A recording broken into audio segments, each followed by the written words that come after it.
को लेकर हम हमारे इस आदिवासी भूमि में जो हमारे समाज के गौर गरीब तबके के लोगों के हक अधिकार के लिए जो लड़ाई लड़ रहे और जो हमारे जंगल जमीन का रक्षण करता और जिनको हम भगवान धरती आबा बिरसा मुंडा इनके प्रतिमा को नमन करते हुए और जिनके कलमों को लेकर जिन्होंने भारत के संविधान बनाया और जिसने इस देश के व्यवस्था को निर्माण की, उस शख्स डॉक्टर बाबा साहब भीमराव अंबेडकर इनका भी प्रतिमा को नमन करते हुए और जो हमारे समाज के अंदर जन्म लिए, जो इस धरती का मालक है, जो इस क्षेत्र का मालक है, जिसके हम पूजा करते हैं, ऐसे शख्स रेगा को इनका भी प्रतिमा को नमन करते हुए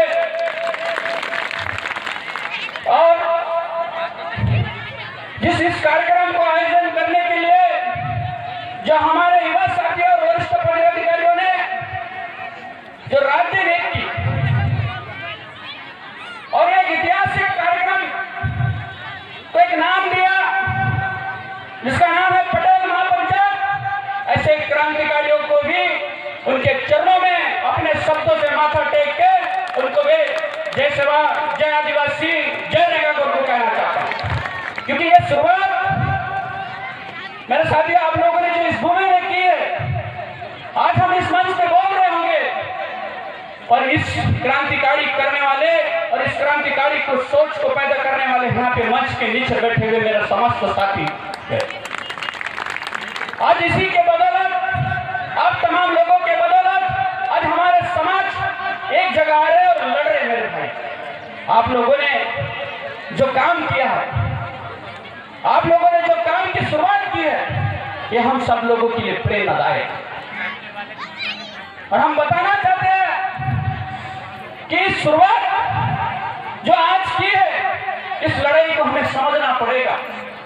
आज आप देख रहे होंगे आपके मध्य प्रदेश के अंदर, चाहे पूरे देश के अंदर हमारे आदिवासी भाइयों के साथ में शोषण किया जा रहा है। आज हम सभी आदिवासी समाज के लोग बहुत जल्दी एक भी हो जाते हैं और टूट भी जाते हैं मेरे भाई, और टूट रहे इसीलिए अगर हम युद्ध लड़ने के लिए अगर तैयार हुए और हमको युद्ध लड़ना है, इस देश की व्यवस्था से हमें लड़ना है, इस देश के जो हमारे साथ में शोषण किया जा रहा है, अन्याय किया जा रहा है, इसके लिए अगर आवाज बुलंद करना है तो सबसे पहले आप लोगों को इसको समझना पड़ेगा, क्योंकि आप बहुत जल्दी समझ जाते हैं, 2-4 लोग समझ जाते हैं और उठपटांग कुछ भी करने के लिए निकल जाते हैं। मेरे भाई, सबसे पहले जो लड़ाई हमने शुरुआत की है, उस लड़ाई के आखिरी अंत को समझना पड़ेगा। ऐसा नहीं कि आज जुड़े और कल टूट जाएगा, ये सोच हमारे मन में नहीं होना चाहिए। इस सोच को हमको खत्म करना पड़ेगा, क्योंकि ये युद्ध है, ये युद्ध के मैदान और हमको लड़ना है। आज अगर हम जिंदा है तो मरते दम तक लड़ना है। इस सोच हर एक आदमी के, हर एक युवा के, हर एक बुजुर्ग के, हर एक माता के, हर एक बहन के विचारों में जाना चाहिए, क्योंकि आप देख रहे हमारे बहनों को, हमारे माताओं को आपके निमावर में 40 फीट गड्ढे के अंदर दफन किया। हमारे भाई को ग्राम कोटा में जो खंडवा जिले में आते हैं, उनको मार मार के मार दिया गया। ऐसा एक भी दिन नहीं है मेरे भाई इस मध्य प्रदेश के अंदर कि हमारे आदिवासी भाई बहनों के साथ में शोषण नहीं होता। और आप सब लोगों को बताना चाहते हैं, इस शोषण से मुक्त करने के लिए, इस शोषण का हमारा संरक्षण करने के लिए, हम लोगों की सुरक्षा करने के लिए इस देश के अंदर एक व्यवस्था है जिसको अनुसूचित जनजाति आयोग कहते हैं, जिसका गठन इस देश की हुआ है। अनुसूचित जनजाति आयोग के तहत में हमारे साथ में जो शोषण होता है, अत्याचार होता है, हमारे साथ में जो कुछ भी होता है, उसका रिपोर्ट भेजना पड़ता है मेरे भाई राष्ट्रपति को, राज्यपाल को। लेकिन बड़ी दुख के साथ आपको बताना पड़ रहा है कि देश में अनुसूचित जनजाति आयोग के जो सदस्य हो, अध्यक्ष हो, आज तक हमारे लिए बात नहीं रखी, आज तक हमारे रिपोर्ट को अनदेखा किया है। और जिस समाज के लिए, जिस समाज की सुरक्षा के लिए, संरक्षण के लिए, उस समाज के लोगों को प्रोटेक्शन देने के लिए जनजाति जैसा आयोग का गठन हुआ, और वो भी हमारे मुद्दों को, वो भी हमारे अधिकारों को, वो भी हमारे साथ में शोषण हो रहे, उसके नजरअंदाज करके बैठे। और ये बात आपको जानकारी के लिए नहीं बता रहा हूं, इसको समझना पड़ेगा कि अगर इतनी बड़ी व्यवस्था अगर हमारे साथ में है, फिर हमारे साथ में शोषण क्यों हो रहा है? क्या आपके समाज के अंदर अगर कोई नेता बना तो समाज का विकास होगा? क्या आपके समाज के अंदर कोई अधिकारी बना आपका समाज का विकास होगा? क्या आपके समाज के अंदर कोई जनपद सरपंच बना समाज का विकास होगा? मेरे भाई, इस जगह पे बैठा हुआ जो हमें सुन रहा है और जो नहीं सुन रहा है, उस हर व्यक्ति को सुधरना पड़ेगा, उस हर व्यक्ति को तैयार होना पड़ेगा, तब जाके हमारा समाज का विकास होगा। किसी नेता को गाली देने से, किसी अधिकारी को गाली देने से, किसी व्यवस्था को गाली देने से कुछ नहीं होने वाला। सबसे पहले हमें बदलना पड़ेगा, क्योंकि इस समस्या का जड़ तो हम खुद है मेरे भाई, करके हमें उभरना पड़ेगा पहले, तब जाके विकास होगा, तब जाके हमारे साथ शोषण खत्म होगा, जब जाके हमारा उन्नति होगी, जब जाके हम शोषण मुक्त होंगे। और जब तक हम नहीं समझोगे, जब तक हम नहीं समझोगे, ये चलता ही रहेगा। कि आप सोचिए कि 75 साल हो गए इस देश को आजाद होके, जगह जगह में आजादी का जश्न मनाया जा रहा है मेरे भाई, अमृत महोत्सव के माध्यम से। और जो इस देश का मालिक कहते हैं, जिनको, जिसको इस देश का मूल निवासी कहते हैं, जैसे सुप्रीम कोर्ट ने भी कहा है 2011 में मार्कंड कर्जी और सुदय मिश्रा के जजमेंट में, जिसको मालिक कहा गया मेरे भाई, वो आज भी 75 साल के बाद भी 2 वक्त के रोटी के लिए अन्य जिले और राज्यों में काम करने के लिए, और जिनको मालिक कहा गया आज भी उसको पीने के लिए स्वच्छ पानी नहीं है, जिनको मालिक कहा गया उसको आज उसके पास घर नहीं, और जिनको मालिक कहा गया आज उसके चेहरे के रौनक नहीं बदली, जिसको मालिक कहा गया वो आज भी अन्य 4 शोषण से ग्रस्त है। तो कौन बदलेगा ये? क्या आप लोगों के मन में कभी विचार है कौन करेगा ये? क्या फिर से हमारे बीच में कोई आएगा? क्या कोई फिर से हमें बदलाएगा? ये क्या करना है? तो एकमात्र उपाय है मेरे भाई कि सच में अगर हमारे खून में रहेगा कोई खून, उसको जिंदा करो। हमारे खून में अगर बिरसा मुंडा है तो उसको जिंदा करो। हमारे खून में अगर बाबा साहब अम्बेडकर होगा तो जिंदा करो। आज जरूरत है उसकी। उनके इतिहास को सुन के कुछ नहीं होगा मेरे भाई, क्योंकि हमारे भगवान ने किसी एक जाति और एक धर्म के लिए संघर्ष नहीं किया मेरे भाई। इस देश के अंदर जन्म लिए हर जाति धर्म के लिए लड़े, हम उनके वंश है मेरे भाई। लेकिन आज दुख होता है मेरे भाई, हमारे जैसे लोगों ने, हम सब लोगों ने हमारे समाज के क्रांतिकारियों को जातियों में बंटवारा कर दिया। रेंगा कोरकू आदिवासियों का, बिरसा मुंडा आदिवासियों का, टड्डा भील आदिवासियों का, बाबा साहब भीमराव अम्बेडकर एससीओ का, महात्मा फुले ओबीसीओ का। इस सोच को खत्म करना पड़ेगा, क्योंकि जब शोषण होता था अंग्रेजों का, जब दमन होता था अंग्रेजों का, जब इंग्रज हमारे से लगन लेता था, तो लगन लेने वाला कोई जाति और धर्म का नहीं था मेरे भाई। हमारे क्रांतिकारियों ने सबके लिए उद्गान की। भगवान बिरसा मुंडा का उद्गान का मतलब क्या है? महान विद्रोह। उसने इस धरती में जन्म लिए हर जाति धर्म के लिए लड़े मेरे भाई। उसने कभी जाति भेद नहीं की। और मैं उस विचार के आदमी हूं, क्योंकि मैं जानता हूं मेरे समाज का इस देश के अंदर लोक संख्या कितनी है। क्या आप जानते हो इस देश में जितनी सीआरपी पुलिस फोर्स है, जो आर्मी है, पुलिस है, उससे भी कम संख्या हम लोगों का है। तो क्या हम भगवान बिरसा मुंडा का अगर तीर कमान लेके या हमारा रेंगा कोरकू का भला लेके क्या हमारे शोषण से, क्या हमारे साथ अत्याचार होगा, उससे मुक्त होगा? नहीं होगा। तो उसका एकमात्र उपाय है मेरे भाई, उसका विचार को लेकर चलना पड़ेगा हमें, और एक सच्चा इंसान बनना पड़ेगा। इंसान अगर हम इंसान के नाते अगर इंसान को नहीं पहचाने तो इंसान भी क्या काम का है मेरे भाई। करके आप तमाम लोगों से विनती है कि सबसे पहले तो हमें एक अच्छा इंसान बनना। जब तक अच्छा इंसान बनेगा नहीं तब तक इस व्यवस्था में बदलाव और परिवर्तन नहीं होगा। आप देख रहे हैं आप सब लोग आज आदिवासी भाव ले रहे, चाहे महाराष्ट्र हो चाहे मध्य प्रदेश हो, हम लोगों को पुनर्वसन के नाम पर विस्थापन किया जा रहा है। और ये क्यों कर रहा है? आज आपके क्षेत्र हो, हमारे क्षेत्र हो, अभी कुछ दिन में तापी का काम होगा, तापी का काम होगा यहाँ पे, और तापी डैम बनेगा, हमारे लोगों को यहाँ से पुनर्वसन के नाम पर विस्थापन किया जाएगा।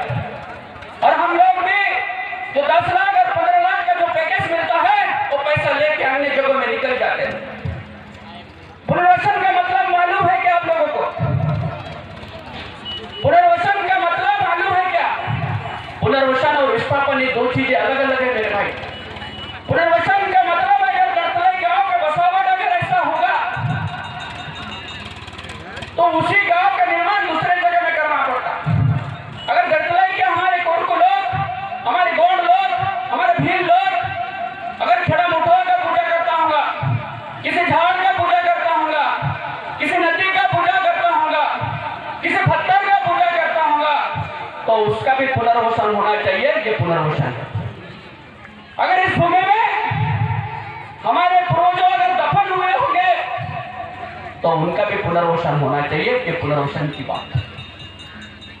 और मैं आपके माध्यम से, इस मंच के माध्यम से बताना चाहते, इस देश की किसी भी व्यवस्था में ताकत नहीं मेरे भाई कि आदिवासियों का विस्थापन के पुनर्वसन के नाम पर विस्थापन करें।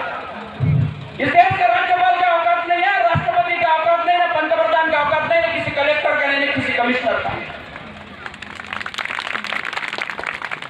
जब पुनर्वसन की बात आने तो आपको सबसे पहले ये बात रखना पड़ेगा, हम जाने के लिए तैयार है, लेकिन हमारे खेड़ा मुठा को भी लेके चलो।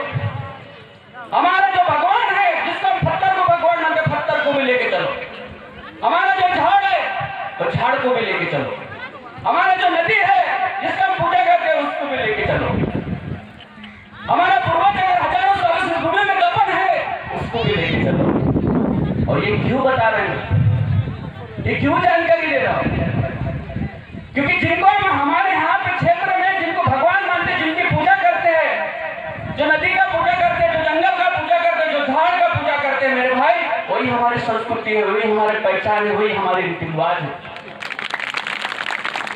और ये क्यों कर रहे हैं?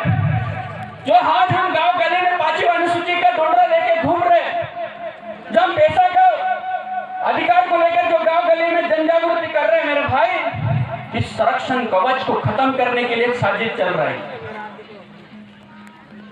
इस संरक्षण कवच को खत्म करने की साजिश चल रही है, क्योंकि भारतीय संविधान में जो 5वीं अनुसूची में जो 2 से 44 में जो हम लोगों को अधिकार दी उसको खत्म करना है इनको। अब खत्म कैसा होगा? क्योंकि बाबा साहब भीमराव अम्बेडकर तो लिख के चले गया कि भारतीय संविधान में जो संशोधन का जो अनुच्छेद है 368 उसके तहत में आप 5वीं अनुसूची को छेड़छाड़ नहीं कर सकते, कुछ भी बदलाव नहीं कर सकते। लेकिन ताली बजाने वाली बात नहीं मेरे भाई, उससे आगे और गंभीर बात है। और उसके आगे गंभीर बात यह है कि अगर हम हमारे गदली सिस्टम को खत्म कर दिया, अगर हम हमारे भैरव को खत्म कर दिया, अगर हम हमारी बोली भाषा को खत्म कर दिया, अगर हम मुठा का पूजा खत्म कर दिया, हम किसी झाड़ का पूजा करना खत्म कर दिया, हम बकरों को काटना खत्म कर दिया, हम मुर्गियों को काटना खत्म कर दिया, हम किसी नदी का पूजा करना खत्म कर दिया, हम हमारे पूर्वजों को पूजा करने खत्म कर दिया, उससे उस दिन आप कहाँ का आदिवासी हो? अब तो जागरी बन गया। जब हमारे शहरों में बैठ रहे हैं भोपाल इंदौर में, जिनको कोरकू भाषा भी नहीं आती, फिर चेहरे से गोरा हो गया तो बोलता कि मैं आदिवासी जैसा नहीं दिखता, मैं तो चौखाड़ जैसा दिखता। और एमपीएससी यूपीएससी मेडिकल में एडमिशन हो तो बोलता मैं आदिवासी, लोग कास्ट सर्टिफिकेट ये व्यवस्था, तो इसको खत्म करने के लिए हमको पुनर्वसन के नाम पर स्थापन किया जा रहा है। और ये सब खत्म, आपका अनुसूची जो 5वीं अनुसूची वो तो खत्म हो गई, आपका पैसा कानून तो खत्म हो गई, लेकिन 7.5 तक की जो आरक्षण है वो भी खत्म हो जाएगा। क्योंकि इस देश में जो आज वर्तमान में सत्ता में बैठा है मोदी जी का सरकार, उनका सपना है कि देश में कोई आदिवासी नहीं रहेगा, कोई मुसलमान रहेगा, कोई एससी नहीं रहेगा, कोई ओबीसी नहीं रहेगा, सब एक ही इंसान रहेगा और एक ही व्यक्ति रहेगा। समान अधिकार कानून लागू करना है, करके आपको खत्म किया जा रहा है। तो आपको यहां से शुरुआत करना पड़ेगा कि क्या चल रहा है, क्यों चल रहा है। सोचिए मेरे भाई, हमारा हक अधिकार तो छोड़ो, हमारा सम्मान तो छोड़ो, अरे हमारा पहचान को खत्म किया जा रहा है। और दुख इस बात को होता है मेरे भाई, भगवान ने इस कुदरत ने रात और दिन बनाए मेरे भाई, हमारे आदिवासियों का रात ही नहीं खत्म हुआ, अभी भी सोया नहीं है। उठो मेरे भाई, जगो, सवेरा हो गया है। आपके घर के सामने दस्तक हो गया मोदी जी का, और बोल रहे तेरा आरक्षण खत्म रे भाई। हमें मोदी जी के झंडे और डंडे लेके घूम रहे, और हमारे दुख होता है मेरे भाई, हमारे भाई है, हमारे माताएं, हमारे युवा साथी जिस झंडे और डंडे को लेकर गली चौराहे में प्रचार कर रहे हैं मेरे भाई, उस झंडे का मतलब समझो, उसको उद्देश्य समझो। कोई झंडा ऐसा है हमारा समाज का प्रतीक है, लेकिन कोई झंडा ऐसा है कि जो हमको खत्म करना चाहता है। लेकिन हम झंडे और डंडे में व्यस्त है। करके विनती है आप लोगों से, आप क्रांतिकारी लोग हैं,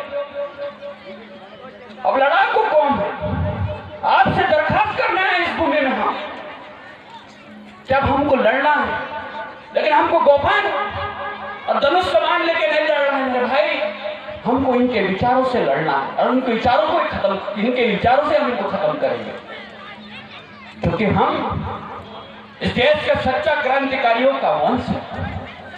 करके आप लोगों से विनती कर रहे हैं कि आप सवेरा हुआ है और हो चुका है। जो लोग इस जगह पे नहीं आए उनको भी बताओ कि पगलापना छोड़ो और ये पीला झंडे के नीचे आओ और इस पीले झंडे को समझो। ये तो जाओ अन्य झंडे और डंडे और आप खुद को भी खत्म कर दो, क्योंकि आने वाले समय, आने वाले वक्त हम सब लोगों के लिए घातक। आज यहाँ पे बड़े बड़े वक्त आएंगे, आपको बातें बताएंगे। यहाँ पे बैठे आप बहुत गंभीर भी हुए, साला मन्ना भाई क्या बता रहा है, बहुत मजा आ रहा, हंस भी रहा, ताली भी बजा रहे। लेकिन इस हंस को और इस ताली को और इस सोच को यहाँ से जाने के बाद भी जिंदा रखेगा वो सच्चा क्रांतिकारी। तो यहाँ से जाने के बाद हटा सावन की घटा, अब चले हम दूसरा इधर। ये बोलने वाले बोलते ही रहेंगे, चिल्लाने वाले चिल्लाते ही रहेंगे। मेरे भाई, अब इतने कम उम्र में क्यों लड़ रहे हैं?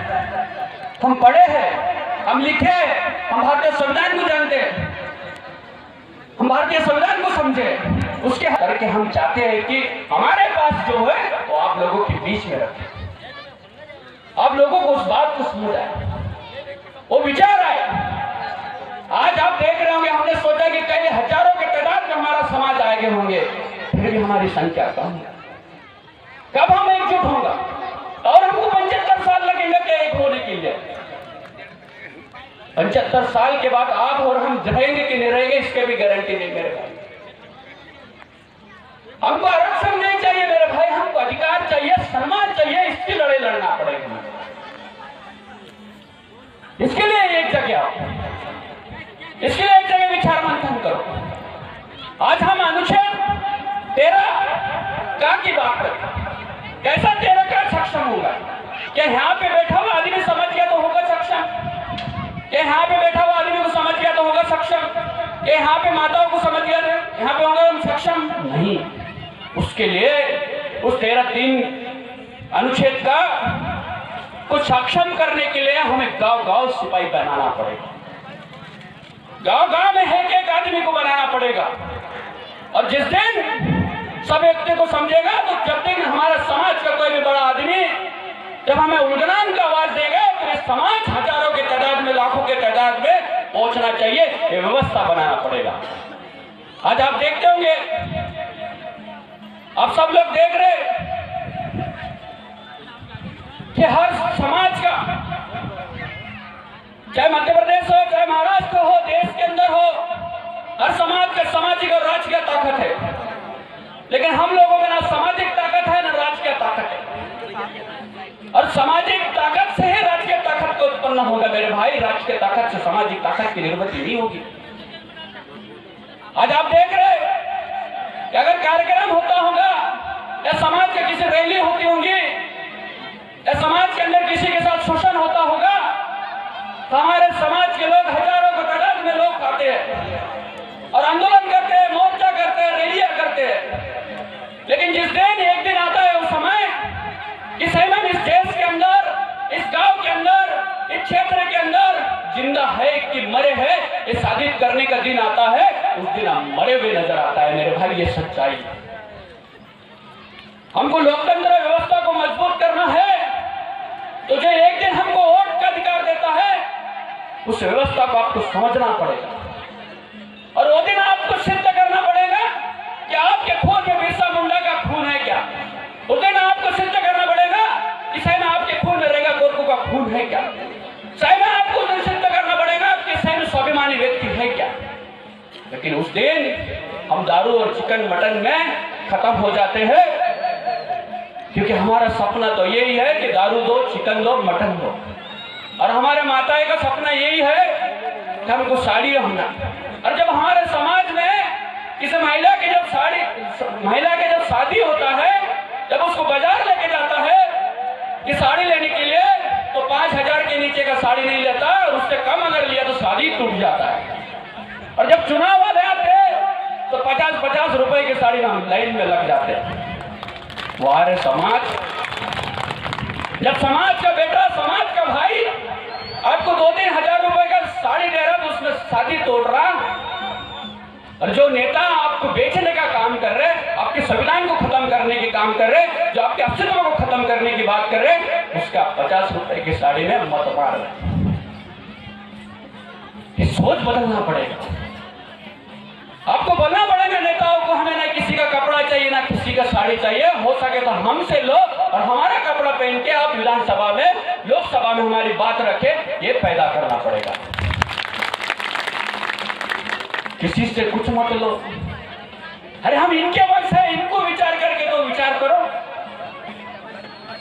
हम तो बोलते जय बिरसा, जय भगवान, जय फलना, एक आदिवासी तीर कमान, और इधर आ गया तो 50 रुपए में बिक रहे। कहाँ गया फिर आपका स्वाभिमान?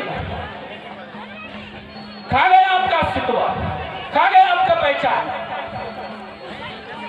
कहाँ गया आपका आदिवासीपना? कहाँ गया आपका पीला झंडा?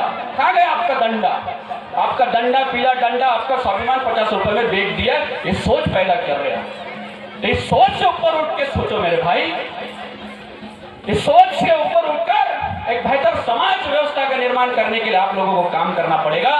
तब जाके हमारा समाज का, तब जाके हमारे क्षेत्र का, तब जाके हमारा आने वाले पीढ़ियों को एक सुरक्षा और संरक्षण मिलेगा। तो ऐसा ही चलता रहेगा तो एक दिन खत्म होने में कोई समय नहीं लगेगा मेरे को।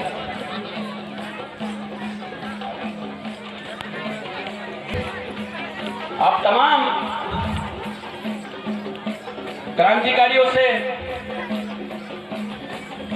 विनती करना है।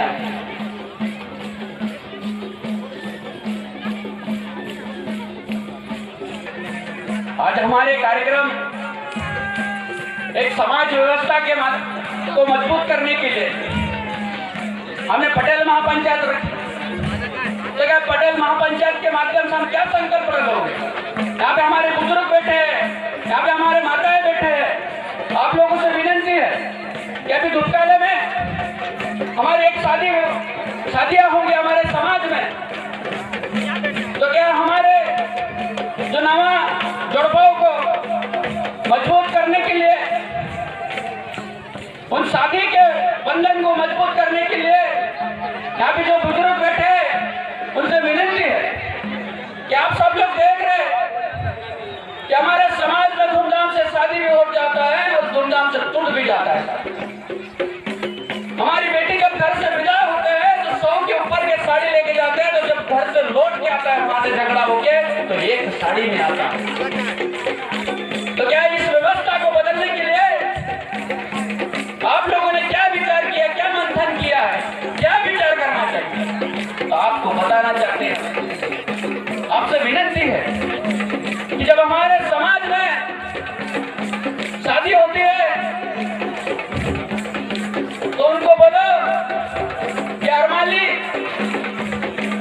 फ्रिज, कूलर, ये बर्तन इसके पीछे मत भागना। जब जो लड़के वाले शादी करते हैं तो पहले से खेत गिरवा करके शादी करते हैं, किसी से कर्जा लेके आके शादी करते हैं। तो उसके लिए आपको ये बर्तनों के बदले आप बकरी दो, उनको मुर्गी दो, तो फिक्र तो लगेगा जब शादी हो जाएगा तो भाई बकरी दिया जिसको चराने जाना पड़ेगा। ये तो वही अरमाली में चारा देख देख के बोलेगा लड़की हम बाटे 3 साल है ये बाटे ने अरमाली साल है सोबा लगे हैं तो ले उठा ये व्यवस्था के बारे में बदला बोलो छोटी जो डामा पे जो ब्यागे ये बर्तन एकदम जो के बेहतर सबै को डामा के जो डामा भी बैंक के जमा के स्टैम्प पेपर न वोल्टेज ये भी 5 साल टाइम निगेटिव होना 18 साल का वोट सकता हुआ तो डामा का फिकर है सारे पूरे झगड़ा भी बन साथियों। पर सबसे पहले इस बुद्धि का विचार करो। तो हमारे जैसे कई लोग आके बड़ी बड़ी बात बोल के चले जाएंगे, पर अगर आपके बुद्धि में, आपके सोच में, विचार में अगर बदलाव नहीं आएगा तो कोई मतलब की बात नहीं है। और हमको हमारे हक अधिकार के साथ में हमारे समाज की प्रथा कैसा जिंदा है, हमारी संस्कृति कैसा जिंदा रहेगा, हमारा रीति रिवाज कैसा जिंदा रहेगा, हमारी भाषा कैसा जिंदा रहेगा, इसके लिए भी हम सब लोगों को चिंतन और मंथन की गरज है। आज तो आप देख रहे होंगे शादी होने के बाद बच्चा को इधर हाथे करके नहीं बोलता, इधर आ करके। अब इधर आ करके बोलेगा तो उधर मोदी जी संविधान बदल देगा। मैसेज मोदी जी उधर संविधान बदलने से पहले हमको भी बोलना पड़ेगा इधर हिंदी, मराठी, इंग्लिश की उम्र की किसी भी उम्र में हम सीख जाएंगे मेरे भाई, लेकिन अगर हमारी मातृभाषा अगर हमने बचपन में नहीं सीखा तो जिंदगी भर नहीं सीख पाएंगे। क्योंकि